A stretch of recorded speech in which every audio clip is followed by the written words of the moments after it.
بسم الله الرحمن الرحيم. அஸ்ஸலாமு அலைக்கும் வரஹ்மத்துல்லாஹி வபரகாத்துஹு. அன்பிற்குரிய சகோதர சகோதரிகளே, நீங்களும் ஆலிம்கள் ஆகலாம் என்கிற இந்த பாடத்தில் திங்கள் செவ்வாய் ஆகிய 2 நாட்கள் உலூமுல் ஹதீஸ் பாடத்தை பார்த்து வருகிறோம். அதில் நேற்றைய தினம் இமாம் சன்ஆனி அவர்கள் சஹீஹான சனது என்ற இந்த சொல் வழக்கு எப்படி பயன்படுத்தப்படுகிறது என்று அவர் விளக்கியதை நம்ம பார்த்தோம்.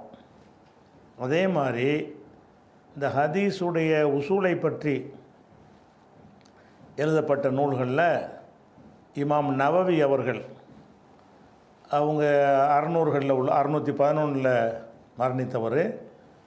அவர் ஆரம்ப காலத்தில் அந்த ஹதீஸ் கலையுடைய உசூல்களை எழுதினவரில் அவர் ஒரு ஆள். அவர் தக்ரீபுர் ராவின்னு ஒரு புக் எழுதினார். அதுக்கு தத்ரீபுர் ராவின்னு சொல்லி சுயூத்திங்கிற ஒரு அறிஞர் விளக்க உரை எழுதினார், விரிவுரை. அவர் ஹதீஸுடைய உசூலை ஷார்ட்டாக எழுதிட்டார். அது கொஞ்சம் விவரித்து எழுதுகிறாரு. யார்? அதே புக்குக்கு விரிவுரை சுயூத்திங்கிறவர். இவர் 900 ஆண்டுகளில் 9ஆம் நூற்றாண்டில் உள்ளவர். இவங்க 2 பேரையுமே ஹதீஸ் கலையில் அந்த ஃபிக்கு விஷயங்களில் அவங்க மதுஹபை சார்ந்தவர்கள் எடுத்துக்கொள்ளாவிட்டாலும் ஹதீஸுடைய விதிகளை அறிந்தவர்கள், அதில் ஈடுபாடு உள்ளவர்கள் என்பதை எல்லாரும் ஒத்துக்கொள்வார்கள். எல்லாருமே ஹதீஸ் கலைக்கு இவங்களை உதாரணமாக காட்டுவாங்க.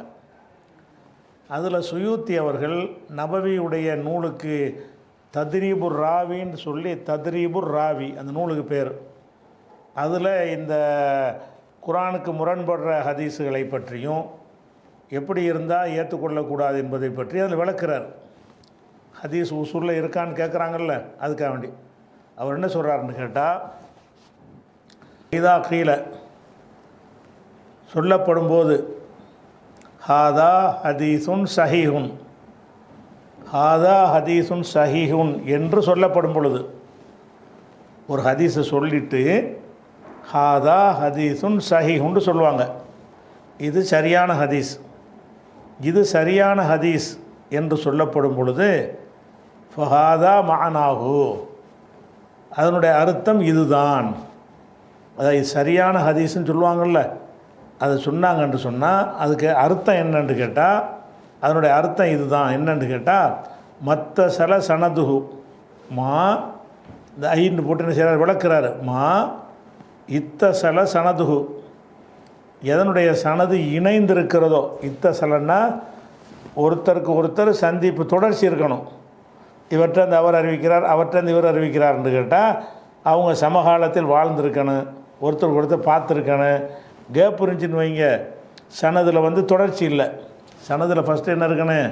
மற்ற சில சனதுகு, இதனுடைய சனது சங்கிலியாக தொடராக இருக்கிறதோ, மல் அவுசாஃபில் மதுக்கூரத்தி, மேலே கூறப்பட்ட தன்மைகளோடு இன்னென்ன தன்மைகள்லாம் இருக்கணும்னு சரியான ஹதீஸுக்கு அந்த தன்மைகளை விளக்கிட்டார். அதனை பின்னாடி விளக்கும், அது தேவையில்லை நமக்கு. இவருக்கு இந்த சஹீஹானுக்கு அர்த்தத்தை மட்டும், மற்ற சில சனதுகு, எதனுடைய சனது ஒன்றோடு ஒன்று இணைந்ததாக இருக்கிறதோ, மால் அவுசாஃபில் மதுக்கூரத்தி, மேலே கூறப்பட்ட, அவுசாஃபுண்டா வசுஃபுக்கு, வசுஃபுண்டா தன்மை, அவுசாஃபுண்டா தன்மைகள், தன்மைகளோடு சனதும் சரியாக இருக்கணும். இந்தந்த தகுதி இருக்கணும்னு சொல்லுவாங்கள்ல, அந்த தகுதியும் அறிவிப்பாளர்கள்ட்ட இருக்குது. சனது ஒன்றோட ஒன்று இணைந்திருக்கிறது. இவர்கிட்ட அவர் கேட்கலை, இவர் காலத்தில் ஒரு பிறக்கலை அப்படின்ட்டு சனது அருந்ததாக இல்லை, இணைந்ததாக இருக்கிறது. அப்படி இருந்தால் கபில் நாகு, அதை நாம் ஏற்றுக்கொள்வோம். எதனால் ஏற்றுக்கொள்கிறோம் என்றால், அமலன் பில்லாஹிரில் இஸ்னாத், வெளிப்படையான அந்த சனதை செயல்படுத்துவதற்காக நம்ம ஏற்றுக்கொள்கிறோம். வெளிப்படையாக சனதை பார்க்குறோம், சனதுன்னா ஆட்களை பார்க்குறோம், இவர் சரி, இவர் சரி, இவர் சரி, அதனால் ஹதீஸ் சரி என்று ஏற்றுக்கொள்கிறோம். லா அன்னஹு மக்தூஉன் பிஹி, மக்தூன்னா உறுதி செய்யப்பட்டது, மக்தூஉன் பிஹி அது உறுதி செய்யப்பட்டது என்பது அதற்கு அர்த்தம் அல்ல. ஃபி நஃப்ஸில் அம்ரி, உண்மையிலேயே அது சரிதான், உண்மையிலேயே அது உறுதியானது தான் என்று அர்த்தம் கிடையாது. ஏனென்று கேட்டால் லி ஜவாஸில் ஹத்தை உன் நிசியானி, மறதியும் தவறும், ஜவாஸ்னால் சாத்தியம் இருக்கிறது, அல்லது சிக்கத்தி, நம்பகமானவர்களிடத்திலையும் மறதி வரலாம், நம்பகமானவர்களிடையும் தவறு வரலாம் என்கிற காரணத்தினால அதுக்கு முற்றிலும் உறுதியானதுன்னு சொல்ல இயலாது. வெளிப்படையாக பார்க்குறோம், சரி அவன் சரி அவன் சரி அவன் சரி அது சரின்றுவோம். ஆனால் அந்த சரி என்று சொன்னவர்கள்ட்டையும் மறதி வந்திருக்கலாம்ல, சரியானவர்கள் என்று சொல்லப்பட்டவர்கள்ட்டையும் பிழை ஏற்படலாம்ல. அப்படி ஏற்பட்டால் அது உண்மையிலே சரியில்லை, உள்ளுக்குள்ளே சரியில்லை. ஆனால் வெளிப்படையாக நம்ம அதை ஏற்றுக்கொள்கிறோம்னு அதுக்கு அர்த்தம். அறிவிப்பாளர்கள் சரியானவர்கள் என்று சொன்னது யாருங்க? வஹியா. இவர் சரியானவர், இவர் சரியானவர், இவர் சரியானவர்னு சொல்கிறாங்களே, அதெல்லாம் யார் சொல்கிறா? ஒரு மனிதரை பற்றி இன்னொரு மனிதர் தான் கணிக்கிறார். அதனால் அவர்களும் மறதி உள்ளவர்களாக இருக்கலாம். மறதி உள்ளவர்களை ஒரு நம்பகமானவர்னு இவங்க கணிச்சிருக்கலாம், அவங்கள்ட்டையும் பிழைகள் நடக்கலாம். அதனால் சரின்னு சொன்ன ஹதீஸுக்குள்ளேயும் 100% சரின்னு அர்த்தம் கிடையாது. மக்குத்தூன் பிகி இல்லை, திட்டவட்டமாக மக்குத்தூன் பின்னு அடித்து சொல்கிறது, உறுதி செய்யப்பட்டதுங்கிற அர்த்தம் கிடையாது. ஏனென்று கேட்டால் அது சரின்னு நம்ம ஏற்றுக்கொண்டாலும் எப்படி ஏற்றுக்கொள்ளணும்? ஆள்க சரியாக இருக்கணும், நம்ம ஏற்றுக்கிற வழி இல்லை. ஆனால் உள்ளுக்குள்ளே தவறாக இருக்கும் வாய்ப்பு இருக்குதுன்னு சொல்லி தான் ஏற்றுக்கணுமா. அதான் ஒரு ஹதீஸ் சஹீன்றவுடனே, இப்போ இன்னமல் அமல் பின்னியாத்து, எண்ணங்களை பொறுத்து தான் செயல்கள், இது புகாரில் வருது.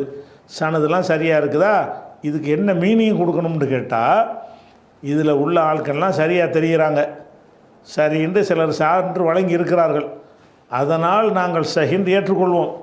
ஆனால் உள்ளுக்குள்ளே எங்களுக்கு தெரியாத வகையில் அதில் குறை இருக்கலாம், அப்படி சொல்லி தான் சஹின்னு ஏற்றுக்கிறணும். குர்ஆன் மாதிரி 100% சரிதான் ஏற்றுக்கிற முடியாது. அறிவிக்கிற ஆட்கள்கிட்ட வந்து பிழை இருக்கலாம்ல. அப்போ எந்த ஒரு ஹதீஸை நீங்கள் சரின்னு சொன்னாலும் அதனுடைய வெளிப்படையாக அறிவிப்பாளர் சரியாக இருக்கிறதுனால நம்ம ஏற்றுக்கொள்கிறோமே தவிர, உறுதியானவர்கள் நினைத்தவர் தப்பாக சொல்லியிருக்க மாட்டாரா? அல்ல தப்பானவரையே உறுதியானவர்னு ஒரு அறிஞர் சர்டிஃபிகேட் கொடுக்க மாட்டாரா? நான் ஒரு தப்பான ஆளாக இருப்பேன், நான் பலவீனமான ஆளாக இருப்பேன், என்னையை வந்து ஒரு அறிஞர் என்ன செய்வார், இவர் நல்ல பரமான ஆள்னு சொல்லிட்டாருன்னா பிள்ளையாகவும் சொல்லலாமே. நான் அவர்கிட்ட நடிப்பேனே, அதை வச்சு அவர் முடிவு எடுப்பார். அப்படிலாம் இருக்க வாய்ப்பு இருக்குதுல்ல. அது ஒருத்தர் நல்லவர்னு சொல்லி ஹதீஸ் கலையில் முடிவு எடுக்கிறாங்களோ அதெல்லாம் வந்து வஹீயில் எடுக்கிறது இல்லை.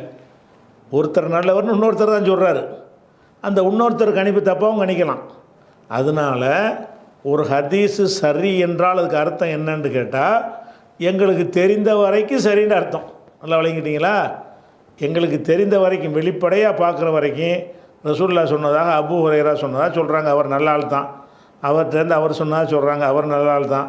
அவர்கிட்டருந்து இவர் சொன்னதாக சொல்கிறாங்க, அவர் நல்ல ஆள் தான். அவர்கிட்டருந்து புகாரியில் இருக்குங்கிறாங்க, அது நல்ல ஆள் தான். அதனால் நாங்கள் நம்புகிறோன்னு சொல்கிறோமே தவிர, அப்படி நம்ப கூட நீங்கள் எப்படி நம்பிடக்கூடாது? 100% நம்பிடக்கூடாது. ஏன்? நம்பகமானவர்கள் என்று கருதப்பட்டவர்களிடமும் பிழை வரலாம், தவறு வரலாம். அதில் உள்ள யாரோ ஒருத்தர் ஒன்றோட ஒன்று சொல்லியிருக்கலாம்ல, ஒன்று சேர்த்துருக்கலாம், மாற்றிருக்கலாம்ல, மனுஷன்தானே. அப்படி வைத்து கொண்டு தான் நம்பணுமா. அதாவது சஹீஹ்னா என்னவோ குர்ஆனை நம்புகிறோம் அப்படி நம்பிடக்கூடாதான். ஹதீஸ் சஹீஹ்னு சொன்னால் சஹீஹ் தான். எதை வச்சு சஹீஹ்ங்கிறோம்?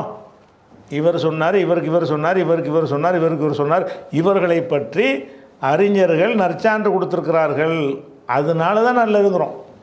அவங்கள பற்றி அல்லாஹ் நற்சான்று கொடுக்கல, அதனால் அவர்கிட்ட மறதி இருக்கலாம், தவறு இருக்கலாம், பல விஷயங்கள் இருக்கிறதுனால ஏற்றுக்கிறேன்னு, அந்த ஹதீஸை ஏற்றுக்கிறேன்னு, சனது சரியாக இருக்குது, மத்தன் சரியாக இருக்குது, ஏற்றுக்கிறேன்னு ஏற்றுக்கொண்டாலும் உள்ளுக்குள்ளே எப்படி வச்சு ஏற்றுக்கிறணுமா, இது தவறாகவும் இருக்கலாம். ஆனால் அதுக்கு ப்ரூஃப் இல்லாதனால நம்ம வெளிப்படையானதை செயல்படுத்துவோம். அப்போ எப்படி நம்பணுமா? ஒரு ஹதீஸுடைய அறிவிப்பாளர்கள் வெளிப்படையாக நல்லவர்கள்னு தெரிய வந்தால் 100% கத்துறாங்கள்ல. இன்றைக்கி புகாரி சஹீஹ்னு சொன்ன பிறகு எப்படின்னு கேட்குறாங்கல்ல, முஸ்லீம் சொன்ன பிறகு எப்படி அப்படின்னு கேட்குறாங்கல்ல. முஸ்லீம் சொல்கிற அவர் தப்பாக ஒருத்தர் கணிச்சிருக்கலாம், அவர் கணித்த நம்பகமானவர் என்பவற்றையும் மறதி வரலாம், பிழை விட்டுருக்கலாம். இப்படித்தான் ஒரு புகாரி ஹதீஸ் உள்பட எதையும் நீங்கள் ஏற்றுக்கிறணும்.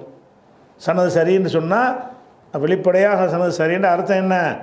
புகாரி கணித்த வரைக்கும், நாங்கள் அதை பார்த்த வரைக்கும் அவங்க நல்லா கரெக்டாக சொல்லுவாங்க, நாங்கள் நம்புகிறோம். அதுக்கு மாற்றமாக ஒன்றும் கிடைக்கல, அதனால சொல்கிறோமே தவிர அந்த சஹீஹானதும் கூட உண்மையில் சஹீஹ் இல்லாமல் இருக்கலாம். அதில் ஒருத்தர் முன்னப்பின்னு சொல்லி இருக்கலாம், இப்படி சொல்லாமல் ரசூலுல்லாஹ் சொல்லாமல் இருந்திருக்கலாம் என்பதுதான் அதுக்கு அர்த்தம்னு சொல்கிறார். யார் சொல்கிறா? சுயூத்தி சொல்கிறார். அப்போ சுயூத்தி இந்த ஹதீஸ் சஹீஹ்க்கு மீனிங்கை காட்டுறார். இந்த மீனிங் எதை விளக்குது? நீங்கள் ஏற்றுக்கிற போதே சின்ன டவுட்டோடு தான் ஏற்றுக்கிறணுங்கிறார். குர்ஆன் அல்லாஹ் தான் சொன்னாங்கிறத ஏற்றுக்கிறீங்களே, அப்படி ஏற்றுக்கிற முடியாது. அனைவரும் அறிவிப்பாளர்கள், எந்த ஒரு டவுட்டும் பண்ண முடியாது. இதை ரசூலுல்லாஹ் சொன்னாங்க என்பது சொன்னாங்க நம்புகிறோம். ஏன் சொல்கிறோம்னா இந்த நாளுக்கு சொல்கிறாங்க, அதனால் கரெக்டாக இருக்கும் நம்புகிறோம் அப்படின்னு சொல்லும்போது அதுக்கு மாற்றமாகவும் இருக்கலாம்னு ஒரு மூலையில் வச்சுக்கிறேன். அதை எப்படி ஹதீஸை நம்பணும்? 100% நம்பிடக்கூடாது. இதுவரை நம்ம வெளிப்படையாக தெரிஞ்ச வரைக்கும் இப்படி தானே மனுஷன் உலகத்தில் வாழ்ந்துக்கிட்டு இருக்கிறோம். 4 பேர் சொல்கிற நம்பி தான் உலகம் ஓடிக்கிட்டு இருக்கிறது. அதனால் ஹதீஸ் விஷயத்துலையும் அவன் பொய்யர்கியர்னு வந்தால் தள்ளிடுவோம், அது ஒரு விஷயம். நல்லவர்கள்னு எல்லோரும் கருதி இருக்கிறாங்க, அவர்களை கொண்டு ஒரு ஹதீஸ் அறிவிக்கப்படுது, நம்மளும் சரின்னு சொல்லிடுவோம். அல்லாஹ்விடத்தில் என்ன செய்யும்னு கேட்டால் அவர் சரியான மோசமான ஆள்னு தெரிய வந்துச்சின்னு வைங்க, அப்போ அந்த ஹதீஸ் பொய் தானே, நம்மளை குற்றம் பிடிக்க மாட்டான்ல. அது பொய்யா இருந்தால் நம்மளை குடிக்க மாட்டேன். ஏன்? எங்களுக்கு மறைவானதை அறியக்கூடிய ஆற்றல் எல்லாம் தரல. அதனால் இப்போ இன்னொருக்கா கவனிங்க, என்ன செய்கிறாருன்னு கேட்டால், அதாவது ஒய்தா கீழ ஹாதா ஹதீஸுன் சஹீஹுன், இது சரியான ஹதீஸ் என்று சொல்லப்படும் போது ஃபஹாதா மானாஹு, அதன் அர்த்தம் இதுதான். எதுதான்? இந்த ஐண்டு போட்டு ஐண்டு அதாவது அர்த்தம். அதாவது மத்த சல சனதுஹு, எதனுடைய சனது ஒன்றோடு ஒன்று அறிவிப்பாளர்கள் இணைந்திருக்கிறார்களோ, இவர்கிட்ட சந்திச்சிருக்கிறாங்க. மால் அவுசாஃபில் மதுக்கூரத்தி, மேற்கூறப்பட்ட பண்புகளோடு உறுதியாக இருக்கணும், அப்படி இருக்கணுன்ற அறிவிப்பாளர் கண்டிஷன் இருக்குல்ல, பின்னாடி பார்ப்போம்ல, அந்த கண்டிஷன்களோடு ஆட்களுக்கு மத்தியில் சங்கிலி தொடராக என்ன செய்யணும்? அறுபடாமல் இருக்கணும். இப்படி இருந்தார்களே ஆனால் கபில் நாகு, அதை நம்ம அமல் செய்யணும், ஏற்றுக்கொள்ளணும். ஏற்றுக்கொள்கிறோம். எதனால் ஏற்றுக்கொள்கிறோம்? 100% சரிடா ஏற்றுக்கொள்கிறோம் இல்லை, ஏற்றுக்கொள்கிறோம் அமலன் செயல்படுத்துவதற்காக லாஹிரில் இஸ்னாதி, இஸ்னாதுடைய வெளிப்படை தன்மையை வைத்து, அறிவிப்பாளர் வரிசையுடைய வெளிப்படையாக தெரிகிறது, இவர் நல்லவர் வெளிப்படையாக தெரியுதுல்ல, அதை செயல்படுத்துவதற்காகத்தான் ஏற்றுக்கொள்கிறோம். லா அன்னஹு மக்தூன் பிஹி, அது உறுதி செய்யப்பட்டது என்பதற்கு அல்ல. ஃபி நஃப்ஸில் அம்ரி, உண்மையில், நஃப்ஸில் அம்ருன்னா உண்மையில் அர்த்தம், மெய்யாகவே அது உறுதி செய்யப்பட்டது என்பதற்கு அல்ல. நம்ம ஏற்றுக்கொள்வது எதற்காக ஏற்றுக்கொள்கிறோம்? வெளிப்படையாக இப்படி அறிவித்து விட்டார்கள், அவங்க மேலே எந்த ரிமார்க்கும் இல்லை, அதனால் ஏற்றுக்கொள்கிறோமே தவிர அவர் சொன்னதுனால 100% சரிதான் என்பதற்கு அல்ல. ஏன் அப்படி அல்லங்கிறோம்? லி ஜவாஸில் ஹத்தை ஒன் நிசியானி, ஹத்தனா தவறு, நிசியான்னா மறதி, மறதிக்கும் சாத்தியம் இருப்பதால், அல்லது ஜவாஸ்னா சாத்தியம், அல்லது சிக்கத்தி நம்பகமானவர்கள் விஷயத்திலையும் ஹத்த ஏற்படலாம், நிசியான் ஏற்படலாம். அதுக்கு சாத்தியம் இருக்கிறதுனால உண்மையிலும் உறுதியானது என்று அர்த்தத்தில் இல்லை. அப்போ ஒரு ஹதீஸை ஏற்றுக்கொள்கிறதுக்கு எந்த சைகான ஹதீஸுக்கு 100% மார்க் கொடுக்கல. ஹதீஸ் கலையில் குர்ஆனு கொடுத்த மாதிரி கொடுக்கவே இல்லை. என்னென்னு கொடுக்குறாங்க? வெளிப்படையாக பார்க்கும்போது அவங்க நல்லவங்க ஏற்றுக்கிட்டோம், நல்லவங்களாக இருக்கிறவங்க நல்லவங்களாக இல்லாமலும் இருக்கலாம், அது நமக்கு தெரியாது. இல்லாமல் இருந்தால் அது ஹதீஸ் தப்பு தான். அந்த ஹதீஸு அது நம்ம நல்லா கேள்வி கேட்க மாட்டான், அது ஆகிறதுலாம் தெரிய வரும் என்ற காரணத்தினால நம்ம ஏற்றுக்கிறோம். அப்போ எப்படி ஏற்றுக்கிறோம்? இது இன்னமல் ஆமால் பின்னியாத்துன்னு ஒரு ஹதீஸ் இருக்கா, 100 மார்க்கு போட முடியாது. அதில் உள்ள அனைவரும் சரியாக இருந்தாலும் அது 100 மார்க்கு கிடையாது. வேறு எப்படி நம்பணும்? வெளிப்படையாக எல்லாம் கரெக்டாக இருக்கிறாங்க, அநேகமாக சரியாக இருக்கலாம், அநேகமாக சரியாக இருக்கலாம் என்று அர்த்தமே தவிர அடித்து சொல்கிற மாதிரி சரியானதாக இருக்கலாமாண்டா இருக்க முடியாது, இல்லாமல் இருக்கலாம். ஆனால் நம்ம எதுக்கு வெளிப்படையான ஆதாரம் கிடைக்கிது அதைத்தான் நம்ம நல்லா கேள்வி கேட்போம், அதன்படி செயல்பட்டு போயிடுவோம். அப்போ இதில் இந்த எவ்வளோ அழகான அந்த அந்த ஹதீஸை வந்து எந்த இடத்தில் வைக்கணும் என்பதை, ஹதீஸ் மரியாதை கொடுக்கணும், எந்த இடத்துல வைக்கணும், ஒரு 75 80 90 தான் வைக்கணும். ஒரு 10% இல்லாமல் இருக்க வாய்ப்பு இருக்குன்னு மனசில் நினைக்கணும். 100% நினச்சின்னு வைங்க, நீங்கள் ஷிர்க் வச்சுருவீங்க. ஏன்? ஒருத்தரை பற்றி ஒரு அறிவிப்பாளர் நம்பகமானவர்னு புகாரி சொன்னால் அவரை உள்ளத்தை அலசி ஆராய்ஞ்சு சொல்லிடுவார். அப்போ அவருடைய முடிவை அல்லாவுடைய முடிவு மாதிரி ஆக்கணுன்னு வந்துடும்ல. புகாரியோ முஸ்லீமோ இந்த அறிவிப்பாளர் நல்லவர்ன்ட்டாங்க, அப்போ நல்லவர் தான் இருப்பாரா? ரசூல்லா நல்லவர்னு கணிச்ச ஆளுக்களே ஏமாற்றிட்டு போயிட்டானுங்க. எத்தனையோ பேர் முர்த்ததானவங்க நம்ம நடிச்சுக்கிட்டு முனாஃபிக்கெல்லாம் நம்பி ரசூல்லா ஏமாந்துருக்கிறாங்க. அப்போ நல்லவர்னு புகாரி நினச்சா நல்லவர் தான் இருப்பாரா? அப்படி நீங்கள் 100% நினச்சிங்கன்னா இந்த அறிவிப்பாளர்களை எடை போடுறாங்களே, புகாரி முஸ்லீமு அகமது இந்த மாதிரி ஆளுக்க, இவங்களெல்லாம் அல்லாவை போல் எடை போடுவாருன்னு அர்த்தமாயிரும். கரெக்டாக தான் எடை போடுவாங்க, உள்ளத்தில் நுழைஞ்சி இவர்கிட்ட எதுவும் இல்லை அப்படின்னு அர்த்தம் வந்துடும். அதனால் ஹதீஸுகள் வந்து 100% நீங்கள் கொடுத்தீங்கன்னு சொன்னால் அது எங்கே கொண்டு விட்டுறேன்? அறிவிப்பாளர்களை எடை போட்டவர்கள் பிழை இல்லாமல் துல்லியமாக அல்லாட்ட உள்ளபடி தான் கண்டுபிடிச்சிட்டாங்க அப்படின்னு அர்த்தம் வந்துடுமா. அதை அவர் சொல்லலை, அதுக்கு தான் அவர் சொல்கிறாரு. அந்த காரணத்தை அவர் சொல்லலை, ஆனால் அதுதான் காரணம், வேறு காரணம் இதுக்கு இருக்க முடியாது. எதுக்காக வேண்டி அப்படி சொல்கிறாருன்னா, அவங்கள்ட்ட மறதியும் தவறும் வரலாம்னா என்ன அர்த்தம்? அப்போ மறதியும் தவறும் உள்ள ஆளை வந்து மறதியற்றவர் தவறற்றவர் நினச்சிருக்கலாம், நினச்சி அவங்க நல்ல சரியான ஹதீஸ் என்று சொல்லியிருக்கலாம். அப்போ இந்த ஹதீஸை எங்கே வைக்கணும்னு வழங்குதா? ஹதீஸுகளில் எவ்வளோ உயர்ந்த ஹதீஸ்ன்னு சொன்னீங்கன்னா 90 மார்க்கை கொடுங்க. ஒரு நடுத்தரமான ஹதீஸ்னால் ஒரு 75 கொடுங்க. உதாரணம் புரிஞ்சுக்கிறதுக்கு நம்பரு ஒரு 70 கொடுங்க, 50 கொடுங்க, 60 கொடுங்க, 100 கொடுத்துடக்கூடாது. 100% ஒரு ஹதீஸை சரின்னு ஒருத்தன் சொன்னால் அவன் ஹதீஸ் அறிவிப்பாளர்களை எடை போட்டு அறிஞர்கள் இருக்கிறாங்களே அவங்கள வந்து அல்லாவுடைய இடத்துல வைக்கிறான். இவருக்கு எப்படி 100% கரெக்டாக பண்ணார்? இவர் நம்பகமானவர்னா நிஜமாக நம்பகமானவர் தானா? எத்தனையோ பெரிய பெரிய நபிமார்களையெல்லாம் ஏமாற்றிட்டு போயிட்டானுவ. அப்போ கண்டுபிடிக்க முடியாது. யாக்கூபு நபி அவர் பிள்ளைகள் ஏமாற்றிட்டு போயிட்டாங்க, கண்டுபிடிச்சார் அவர். சின்ன பிள்ளை தூக்கி கொண்டு கிணத்துல போட்டாங்களே, பெத்த பிள்ளைகளை சதி திட்டம் போட்டு அவர் கண்டுபிடிக்க முடியலையே. நம்ம பிள்ளை நல்ல பிள்ளை தான் நினச்சார். அதை விட புகாரி கரெக்டாக கண்டுபிடிச்சிடுவாரா? அதை விட முஸ்லீம் கண்டுபிடிச்சிடுவாரான்னு கேட்குறேன். அப்போ வந்து நம்ம கணிப்பது வந்து அறிஞர்களுடைய கணிப்பு வெளிப்படையாக அவங்கள நம்புகிறோம். சரி ஓகே, அப்போ நமக்கு வேறு மாற்று கருத்து வரலையா அப்படின்னு ஏற்றுக்கிற வேண்டியதான். அப்படி இருக்கும்போது குரானுக்கு மாற்றமாக வந்தால் இது 100% 90 சமமா, 100% 75 சமமாகுமா? அதனால் உரசி பார்க்கணும், விளங்குதா? இது ரொம்ப இந்த சுயூத்தி சொல்லக்கூடிய இந்த உசூல் இருக்க அந்த ஹதீஸுடைய பேஸுக்கு சாரை புழிஞ்சு உங்களுக்கு தர்றார். எந்த ஹதீஸை சஹீஹ் என்று சொன்னாலும் சரி அது வந்து இருக்கலாம் என்று அர்த்தமே தவிர இருக்குது என்ற அர்த்தம் கிடையாது. மக்குத்தூன் பிஹி கிடையாது, திட்டவட்டமாக உறுதி செய்யப்பட்டது என்பது கிடையாது. அமலன் பி லாஹிரில் இஸ்னாத், இஸ்னாதுடைய வெளிப்படை தன்மையை வைத்து செயல்படுவதற்கு தான் நம்ம ஏற்றுக்கிறோம். வெளிப்படையாக பார்க்குறோம், அவர் நல்லவருங்கிறாரா, சரி அவர் நம்ம உள்ளதை பார்த்தோம், இவர் நல்லவருங்கிறாரு, வெளிப்படையாக சொல்கிறாரு, சரி அவ்வளோதான். உள்ளுக்குள்ளே நுழைஞ்சிக்கிட்டு நல்லவரான்னு நம்ம யாரும் பார்க்கலை. அப்போ எப்படி சொல்கிறார்? நல்ல பின்னருக்கு அர்த்தத்தை கவனிங்க. ஒய்தா கீழ ஹாதா ஹதீஸும் சஹீஹும், இது சஹியான ஹதீஸ் என்று சொல்லப்படும் என்று சொன்னால் ஃபஹாதா மானாஹு, அதனுடைய பொருள் இதுதான். எதுதான்? அதாவது மத்தசல சனதுகு, இதனுடைய சனது ஒன்றோடு ஒன்று என சங்கிலியாக இத்தசலன சேர்வது, இணைந்திருக்கிறதோ, மால் அவுசாஃபில் மதுக்கூரத்தி, மேற்கூறப்பட்ட தன்மைகளோடு அறிவிப்பாளர்களுடைய தன்மைகள் மேலே சொல்லிட்டார் அந்த புக்கில். அந்த தன்மைகளோடு எது சனதும் சரியாக இணைந்திருக்கிறதோ கபில் நாகு, அதை நம்ம ஏற்றுக்கொள்கிறோம். எதனால் ஏற்றுக்கொள்கிறோம் என்றால், இந்த சஹீன்னு ஏற்றுக்கொள்கிறோம்ல, ஏற்றுக்கொள்கிறோம். எதனால் ஏற்றுக்கிறோம்? அமலன் பி லாஹிரில் இஸ்னாத், இஸ்னாதுடைய அறிவிப்பாளர் வரிசையுடைய, லாஹிர்னா வெளிப்படைத்தன்மை, வெளிப்படைத்தன்மையை செயல்படுத்துவதற்கு தான் ஏற்றுக்கொள்கிறோம்.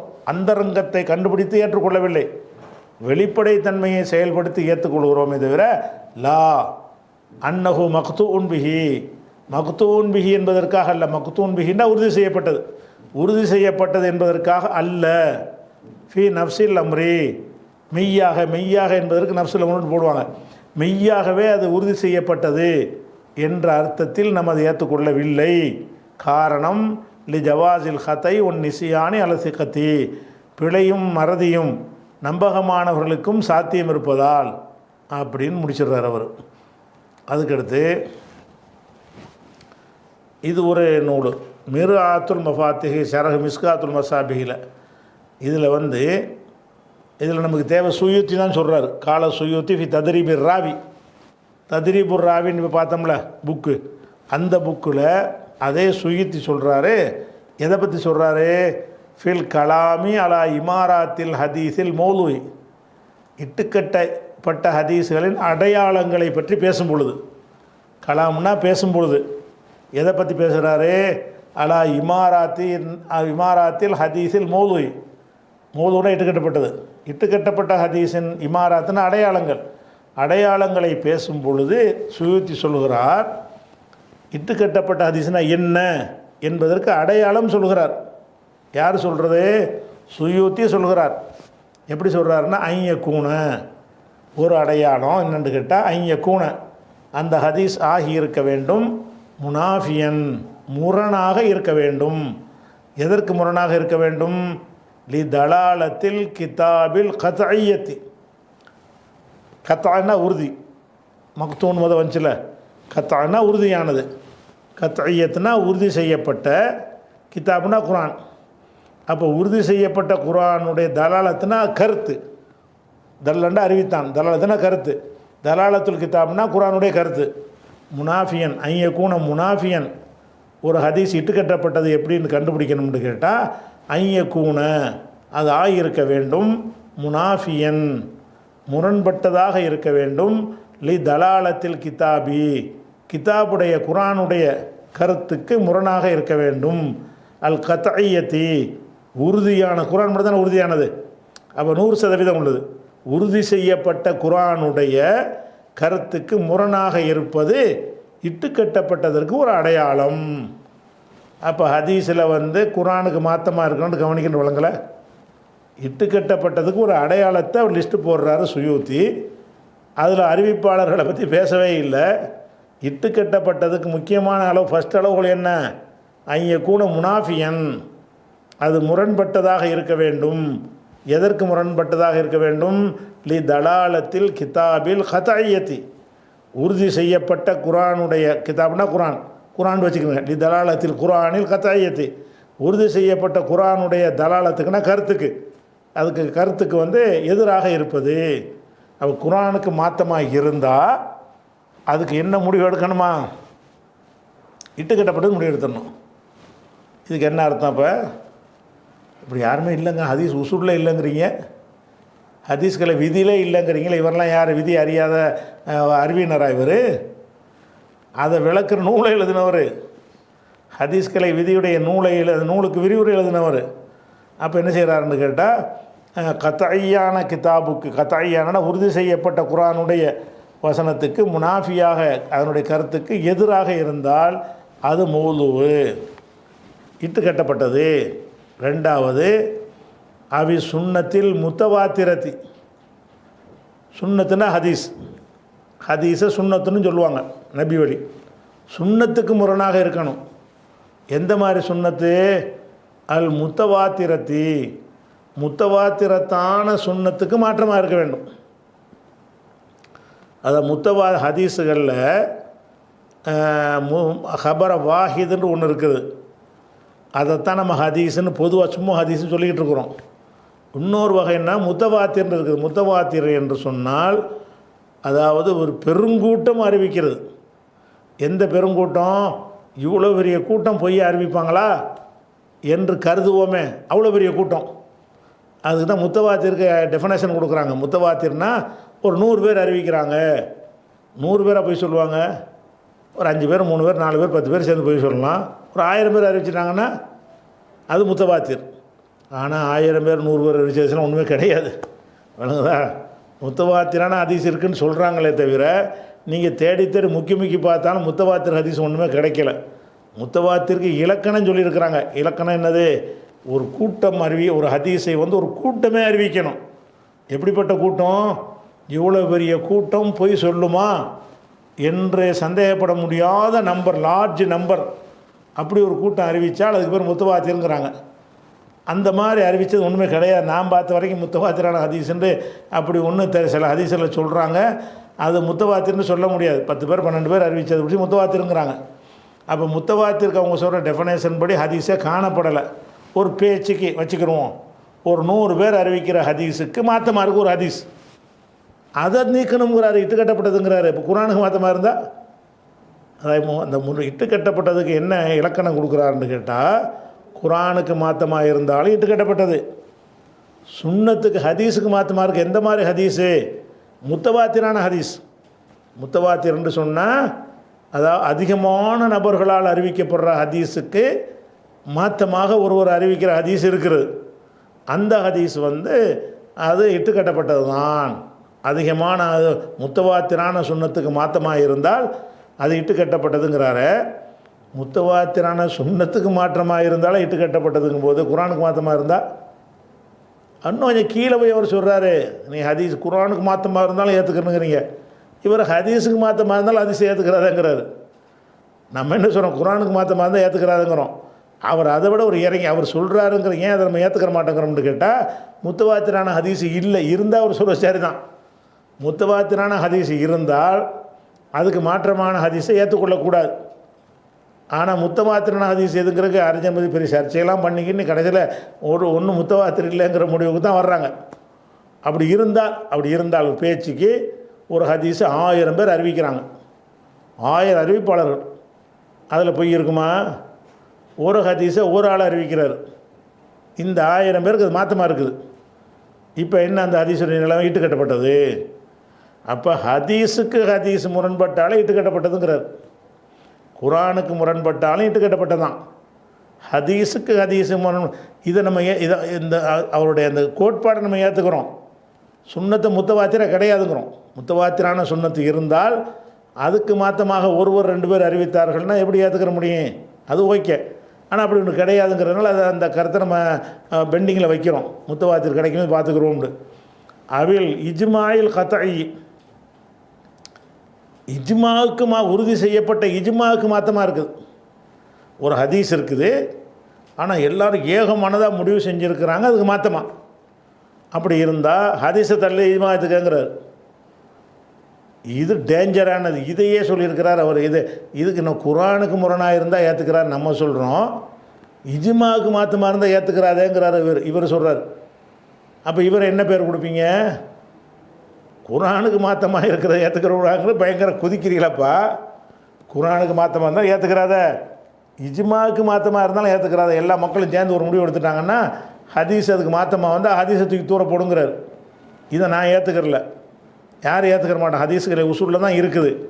ஏன் ஏற்றுக்கிற மாட்டோம்னு கேட்டால், இவர் ஹதீஸ்களை உசூல் அகீதாவுக்கு மாற்றமாக வரக்கூடாதுல்ல. இஜ்மான்னு ஒன்று இஸ்லாத்தில் இருக்குதா? எல்லோரும் சேர்ந்து எடுத்தால் சரிங்கிறது. அந்த உசூல் ஃபிக்குகளை படிக்கிறோம்ல, வகி மட்டும்தானே மார்க்கும். இஜ்மா எப்படி மார்க்குமா? அந்த வகிக்கு மாற்றமாக பேசுகிறாரு. அதுபோல் இஜ்மாண்ட ஒன்று கிடையாது. எதில் இஜ்மா பண்ணாங்க சொல்லு பார்ப்போம்.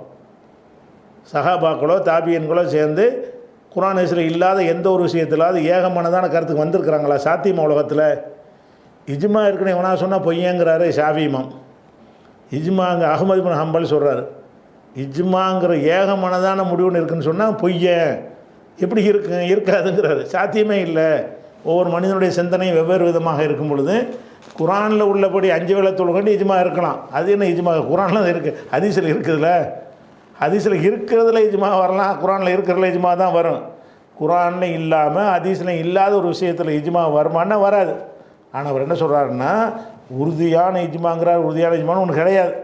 அப்படி இருந்தால் அதுக்கு மாற்றமாக வர்ற ஹதீஸை தள்ளுங்கிறாரு. மக்களுடைய முடிவுக்கு மாற்றமாக இருந்தால் ஹதீஸை தள்ளுங்கிறாரு. நாம் அதை ஏற்றுக்கிறல. ஆனால் அதை அவரையெல்லாம் இவங்க ஏற்றுக்கிட்டு இருக்கிறாங்க. அப்போ குரானுக்கு மாற்றமாக இருக்கிறது தள்ள சொன்னால் எவ்வளோ கோவப்படுறீங்க? இது எவ்வளோ டேஞ்சர் இது. இஜ்மாங்கிறது ஹதீஸுக்கு மாற்றமாக உலகமே சேர்ந்து சொன்னால் நமக்கு என்னென்ன? இஜ்மாங்கிறது ஹதீஸுக்கு அடிப்படையில் இஜ்மா செஞ்சாங்கன்னா அது இஜ்மான்னு ஏன் சொல்கிறீங்க? ஹதீஸ்ன்னு சொல்லிட்டு போங்க. ஹதீஸில் இல்லாத விஷயத்துக்கு இஜ்மா செய்கிறது தான் பேசுது. இஜ்மாண்ட ஒரு விவாதம் பண்ணியிருக்கிறோம். இஜ்மா வந்து மார்க் ஆதாரமாகுமாண்டு ஒத்த அந்த விவாதத்தினுடைய ஒவ்வொரு நாளும் கேட்ட இஜ்மாங்கிற ஒரு ஆதாரத்தை காட்டுன்னு ஒரு உதாரணம் காட்டுன்னு ஒரு காட்டவே இல்லை. ஒரு உதாரணம் காட்டுன்னு சொன்னோம். இஜ்மா செஞ்ச ஒரு மசாயில் எடுத்து காட்டு, கேமராவில் வரைக்கும் காட்ட இயல இல்லை. சேஃபுதீன் ரசாதர் விவாதம் பண்ணோம். ஆன்லைன் பேஜில் அது விவாதம் இருக்குது, பார்த்துக்கிறங்க. அப்போ இட்டு கட்டப்பட்டதின் அடையாளத்தை யார் சொல்கிறா? சுயுத்தி சொல்கிறாரு. குரானுக்கு மாற்றமாக இருந்தால் இட்டுக்கப்பட்டப்பட்டது. உசூலில் இல்லைங்கிறீங்கல்ல, இது உசூலாக இல்லையா? அது மாதிரி முத்தவாத்திரான ஹதீஸுக்கு மாற்றமாக இருந்தால் ஏற்றுக்கிறக்கூடாது. அதே மாதிரி இஜ்மாவுக்கு மாற்றமாக இருந்தால் ஏற்றுக்கொள்ளக்கூடாதுன்னு சொல்லி அது ஹதீஸ் சனது சரியாக இருந்தாலும் சரி தான் அது போக்கு. அப்போ சனதை வச்சுக்கிட்டு நீங்கள் அது இருந்தால் மாற்ற அதை ஏற்று பேசக்கூடாதுங்கிறீங்களே, இந்த பேசியிருக்கிறார அதை பார்க்குறோம். அதே மாதிரி இன்னும் நிறைய அறிஞர்கள் ஹதீஸ்களை உசூலில் இல்லைன்னு சொல்கிறதுக்காக நான் உலகம் சொல்கிறேன். இவங்களெல்லாம் யார்? இவங்க தான் உசூல்களை வகுத்தவர்கள். இவங்க வகுத்த உசூலை நம்ம கொஸ்டின் பண்ணுவோம். எப்போ உசூலும் கரெக்டாக இருக்கணுமா இல்லையா? இவர் இஜ்மாவுக்கு மாற்றமாக இருந்தால் ஏற்றுக்கிறக்கூடாதுங்கிறார. இவர் மதுஹபுவாதி முதல்ல சொல்லிட்டான். சுயுத்தி என்பவரெலாம் யார்? நவீலாம் மதுஹபு ஆட்க. மதுஹபில் இஜ்மா இருக்குது, அதனால் இஜ்மாவுக்கு மாற்றமாக இருந்தாலும் ஏற்றுக்கிற மாட்டோங்கிறாங்க. ஹதீஸை வந்து நம்ம தள்ளுற ஹதீஸை விட ஜாஸ்தியாக தள்ளுவாங்க இவங்க. ஏன்? குரானுக்கு மாற்றம்னாலும் தள்ளிடு, முத்தவாத்திரான ஹதீஸுக்கு மாற்றமாக இருந்தாலும் தள்ள, அப்படி ஒன்று இல்லை. இஜ்மாவுக்கு மாற்றமாக இருந்தாலும் தள்ளுங்கிறார். நாம் இஜ்மாவுக்கு மாற்றமாக இஜ்மாண்ட ஒன்று கிடையாது. அப்படி இருந்தாலும் நாம் தள்ளக்கூடாதுங்கிறோம். யார் ஹதீஸை மதிக்காதான்னு பாருங்கள். அவரை வந்து ஹதீஸ்களை காப்பாளருங்கிறாங்க, நம்மளை ஹதீஸ்களை மறுப்பாளருங்கிறாங்க. அவர் வந்து 3 காரணம் சொல்கிறாருங்க. 3 விஷயத்தில் இட்டு கட்டப்பட்டதுங்கிறார். நம்ம ஒன்று தான் சொல்கிறோம். ஒன்றுக்கு மாற்றமாக இருந்தால் தான் இட்டு கட்டப்பட்டதுங்கிறோம். அவர் 3 விஷயம் சொல்கிறார். அப்படின்னா எவ்வளோ ஹதீஸ் போயிடும்? குரானுக்கு மாற்றமாக இருந்தானே சின்ன நம்பர்லாம் போகும். முத்தவாத்திற்கு மாற்றம் உண்டு, முத்தவாத்திரம் ஒன்று இல்லை இருக்குன்னு ஒரு கருதினார்னு சொன்னால் அதில் ஒரு நம்பர் ஓடி போயிடும். இஜ்மான்னு சிலதை அவர் கற்பனை பண்ணி வச்சுருந்தாருன்னு வைங்க, அதுக்கு மாற்றமாக உள்ளதெல்லாம் ஓடி போயிடும். ஏராளமான ஹதீஸுகள் தள்ளப்படும் வகையில் சுயுத்தியுடைய விதி இருக்கிறது. அப்போ ஹதீஸ்கலை விதி இல்லைங்கிறீங்களே, இன்னும் இருக்குது. எவ்வளோ ஒட்டச்சி அடிக்கிறாங்க ஹதீஸ்கலை விதியில். வந்து இதை இல்லைன்னு சொல்கிறவன் ஹதீஸை படித்தானான்னு சந்தேகமாக வருது. இவங்க ஹதீஸ்களை படித்தாங்களா அல்லது என்ன நினச்சிக்கிட்டு இருக்கிறாங்க ஹதீஸ்கலைன்னு விளங்கலை. ஹதீஸ்கலையில் வந்து சந்தேகத்துக்கு இடமில்லாமல் ஹதீஸ்கலையில் சொல்லாட்டாலும் இதுதான் சட்டம், குரானுக்கு மாற்றமாக தான் ஏற்றுக்கிறக்கூடாதுங்கிறதுக்கு எந்த ஒரு ஹதீஸ்கலை விதியும் தேவை கிடையாது. இவங்க கேட்குறதுக்கு தான் இந்த விதியை எடுத்து காட்டுறோம். முதல்ல விளக்கிட்டோம். குரானுக்கு என்கிட்ட 2க்கு வித்தியாசம் இருக்குங்கிறலாம் விளக்கிட்டோம். உங்கள் நிலைக்கு இறங்கி வந்து தான் பேசுகிறோம். இறங்கி வந்து பேசுவதாக இருந்தால் ஹதீஸ் கலையில் இது இருக்குதா இல்லையானா இருக்குது. அபூபக்கர்லேருந்து ஆரம்பித்து, உமர்லேருந்து ஆரம்பித்து, ஆயிஷாவிலேருந்து ஆரம்பித்து, சஹாபாக்கள்கிட்ட, தாபீன்கள்கிட்ட அப்படியே சங்கிலி தொடராக இந்த கருத்து இருந்து கொண்டே இருக்கிறது என்பதை விளக்கிவிட்டோம். இது குறித்த கூடுதல் வரங்களை இன்ஷா அல்லாஹ் என்ன செய்வோம், அடுத்த வாரம் திங்கட்கிழமை பார்ப்போம். அஸ்ஸலாமு அலைக்கும்.